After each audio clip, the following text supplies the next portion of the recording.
who is McElhone's character, pays Spence off and says, this concludes our business. Forget about us because we're not going to forget about you. Basically, keep your mouth shut about us, or else we're going to come and get you. It was crazy seeing Sean Bean not killed off. Exactly. He literally does not show up in the movie again. Yeah, he's. I think he's out before it even hits like a half hour, maybe, and he disappears. But it's a good role for him because he's like very like squirrely and is clearly trying to act like someone who he is not. And the confrontation between him and De Niro is great. So he leaves, the team goes to Nice, and then while they're in Nice, they start kind of going over the plan, trying to figure out how to get these guys. And then there's like a really good sequence where Sam and the guys with the case aren't leaving. So Sam says, I'm going to go and do some recon. And he tells Deirdre, bring some money, we're going to buy clothes. And then in their recon, they're kind of posing as a married couple on vacation in the Riviera. And it's all just an act so that they can check out, the team of guys that are protecting the guy who has the case. They can check out the security. They can check out the lay of the land. And it's a really cool scene because he has the camera, and he asks, can you take a picture of me and my wife? And while he's showing the guy how to take a picture, he's actually snapping pictures of the security team. Mm-hmm. He's like, he's just holding the camera going, it's really simple. You just, focus here, point and shoot here, click, click, click. And he's just taking all these pictures. And then they line up at the door with the security team in the background. He says, get a picture of me and my wife out on the Riviera. Make sure you get the background. The background's not important. He's taking a picture of the security team. And then he does a really funny thing where he says, take a picture of my wife. And he steps outside and he takes a sign in the luggage area and he sets it up against one of the luggage carts. And then tells the photographer. He tells the bellboy at the door, hey, can you please take my luggage up? Mm. And while the guy is snapping the pictures of Deirdre, Sam had set the sign up against the luggage cart so that when the bellboy grabbed the luggage cart and moved it, the sign falls, creates a big loud bang. And the security team freaks out, acts like it's a gunshot, and they get a chance to see how they protect the guy with the case and how they're ready to move. So that's a really good scene. And then there's another good scene where they're obviously attracted to one another, where they're in the car outside the villa where these guys are staying. They're on stakeout, and then the cops go by, or a car goes by, they're looking at the map, and then when the cops go by, they pretend to be making out. And then after the cops go by, they kind of, they sit back in their seats and stare off into space, and then like 2 seconds later, they're making out again. Yeah, she's like super into it and like comes and goes over and pretty much like straddles him. Yeah. That's hilarious.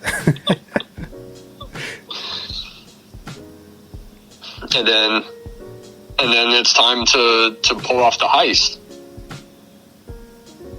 where they ambush the convoy. The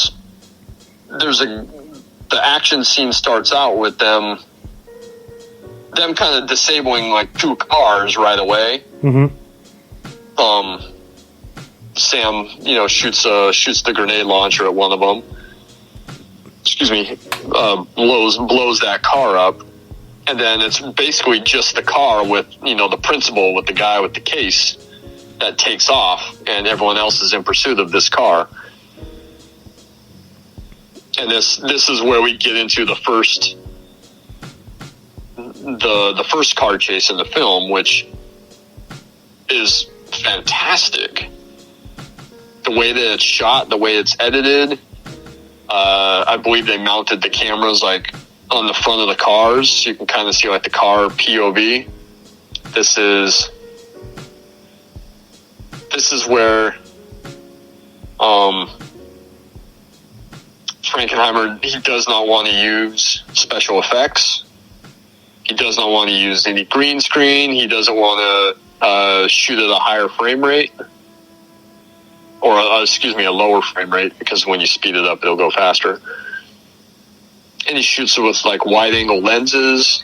Just, it's the way that it's the car chases, especially, the way that the car chases are done are incredible. And they're, like, really thrilling.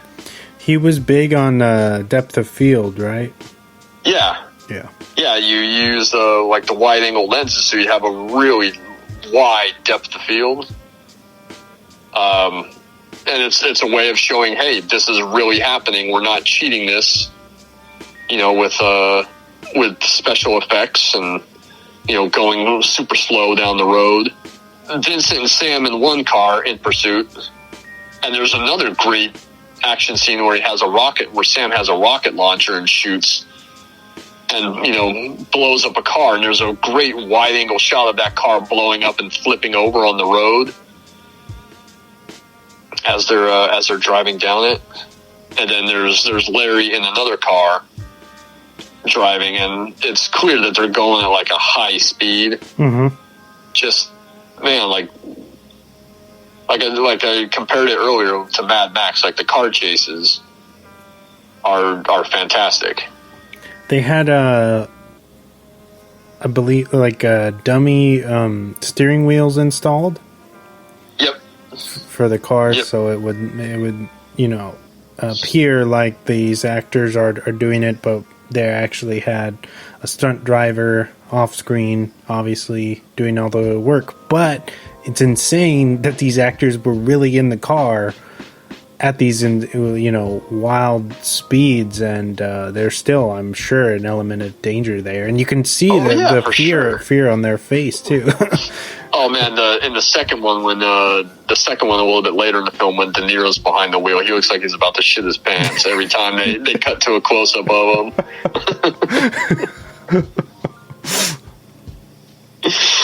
But yeah, they have the right hand driving cars,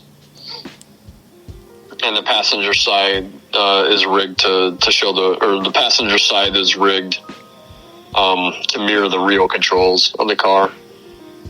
But just phenomenal action and stunt work with the car chases. So they chase the car down the road.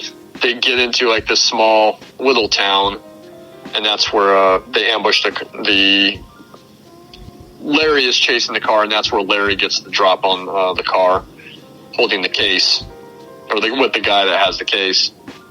And then there's a gunfight out there too, and this is where another scene where like some innocent people just get shot up, and it looks super brutal. Even when like one of the cars crashes into like the cafe, like you can see the people like getting pushed out of the way by the car. Yeah.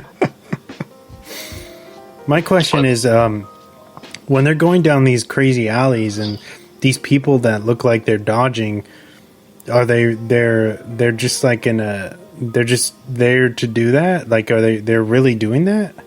Yeah, that's a stunt person jumping out of the way of the car. That's insane, because there's a lot of that happens throughout this movie where they're just like dodging people left and right, or going down like going the wrong way on the freeway and crazy shit, dude. Yeah, and it's something where you need, not just good stunt drivers, you need good stunt performers, because, planning a stunt is one thing, but actually pulling it off and executing it and having everything pull off safely is another. So you have these people that are trained to, you know, kind of adapt to jump this way or that. You know, you can say, hey, the car is going to go like this. You can jump out of the way. But when there's a 2,000-pound vehicle going 70, 80 miles an hour, it could go anyway. So it's incredible. And Europe always has those narrow streets. So doing a car chase through one of those is always really fun. To the point where both car chases in this movie, I'm almost positive were the inspiration for the car chases in the Bourne movies. Okay, yeah. Because the Bourne Identity has a really good one through, I think it's Paris. It's been a while since I've seen the Bourne Identity, but Doug Liman has this great car chase through what I believe is Paris. I could be wrong. Which is a really good one. And then in the Bourne Supremacy, Paul Greengrass does a really good one through Moscow. Mm-hmm. Which, you know, if you watch that second car chase in Ronin, that's exactly how the car chase in the Bourne Supremacy plays out. Where they're in the tunnel, you know, they're outside at one point, then they're in the tunnel at one point. But it's nuts. I know that some of the negative criticisms of the movie was that the car chases were just too long and drawn out, but I don't think so at all. Maybe if you're not into that, I guess, but no. I think it fits the premise of the movie fine, and you don't really see that too much, or at least authentic ones, where now, especially nowadays, it's like all CGI, and you just... Like the shitty Fast and Furious movies. The new one, they're going to space, like straight up just like being put in space, dude. I'm not kidding. Fucking ridiculous. But I was gonna say, what do you think about the Italian Job remake? Are you a fan? Of the Italian Job, yeah, of the remake. Oh, you're talking the Wahlberg remake? Yeah. Oh yeah, it's good. It's good. I thought you were saying they were going to remake the movie again, and why? No. Why? No. The Italian Job's good. They have this gunfight after they catch the car, and in the gunfight they kill all the guys. Gregor comes out, shoots the guy with the case, and then we see him, you know, take the case off the guy's wrist. We see him swap out that case for another case. And then he claims that, you know, he's hurt. He wants them to take the case. So Sam runs over. Sam grabs the case. They take off.